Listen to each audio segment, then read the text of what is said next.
Hello, everyone. I was going over YouTube and Facebook in the morning, like I do, and I had posted last night a picture of my Dungeons and Dragons setup, or the books. Uh, when I was a kid, 13, it's before that, but really 13, 14 is when I really got into it uh, with my stepbrothers and stepsisters. Um, uh, my stepbrother Jamie was my inspiration for becoming a dungeon master and for the storytelling. Uh, and I had all the books. I'm going to try and do this because I'm not going to try and stick it in the photo in the video. There, that's a picture of my setup. Uh, the duct tape on the dragon folder represents about 30 years of use and trying to hold that together. So there's, for me, there was a lot of sentimental value in the physical books themselves. They for me uh, represented a lot of the, I suppose,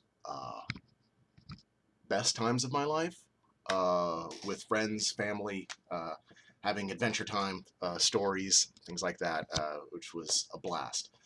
Um, and then a few years ago, I couldn't play anymore.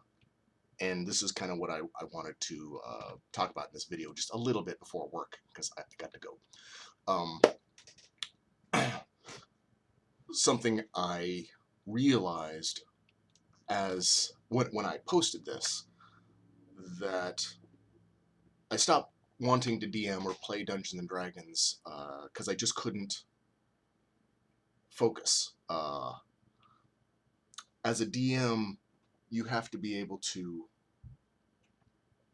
have a lot of scenarios, reactions to what your players do, and because you can't set up a linear storyline and expect, in Dungeons and Dragons anyway, them to do A, B, C, D. Usually they go straight from A to D, and then you have to kind of adjust to that.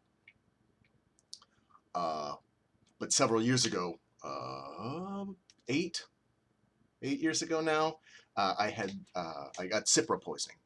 So I have apparently a, a sensitivity to the fluoroquinolones, levaquin and ciprofloxacin, which causes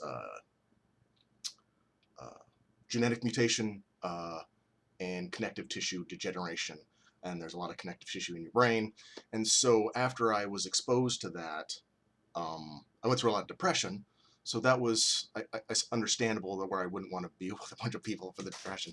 But what I realized looking at this picture and remembering back to how much fun I had as a DM, the problem I have now is since the exposure, I have trouble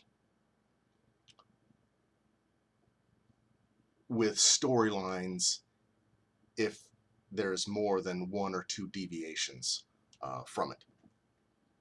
So in a conversation, if I'm having a debate, this is why I don't usually do a lot of debates or a lot of long form videos anymore like I used to, is usually I'm having to bring in concepts or bring in arguments from several places, from several times, in order to put forth my argument or to demonstrate why somebody else's argument is bad. I'm having trouble with this as it is. But I lose my place now.